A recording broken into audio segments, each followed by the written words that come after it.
আজকে বাড়ির থেকে কি যেন একটা স্পাইসি খেয়ে আমরা তিনজনই বলে উঠেছিলাম ঝাল লেগেছে। তাই আমরা তিনজনই ডিসাইড করি যে মিষ্টি খেতে যাব। তাই আমরা তিনজন মিলে রওনা দিই মিষ্টির দোকানে যাওয়ার উদ্দেশ্যে। এমন ডেঞ্জার রাস্তা পার করে মারাত্মক স্ট্রাগল করে আমরা পৌঁছে যাই গার্লস স্কুলের সামনে। औरत का चक्कर बाबू भैया। মানে গার্লস স্কুলের সামনে এই মাটিগাড়া সুইটস এর দোকানটাতে।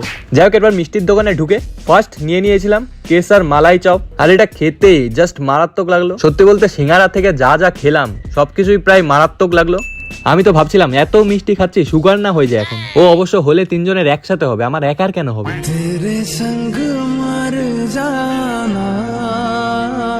আর তোমরা বিশ্বাস করবে না, আমার এই বন্ধুটা এত ভালো, এত ইনোসেন্ট। चल झूठा। মিষ্টি খেয়ে হাত মুচ্ছি বুঝে গেল নাকি? যাই হোক, এবার মিষ্টি খেয়ে দাদাকে বাই বলে আমরা বাড়ি যাওয়ার জন্য রওনা দিই। হঠাৎই বৃষ্টি স্টার্ট হয়ে গেল, বাট তাই আমরা ভিজে ভিজেই রওনা দিলাম। বাই দ্য ওয়ে, আজকের ব্লগ এতটুকুই।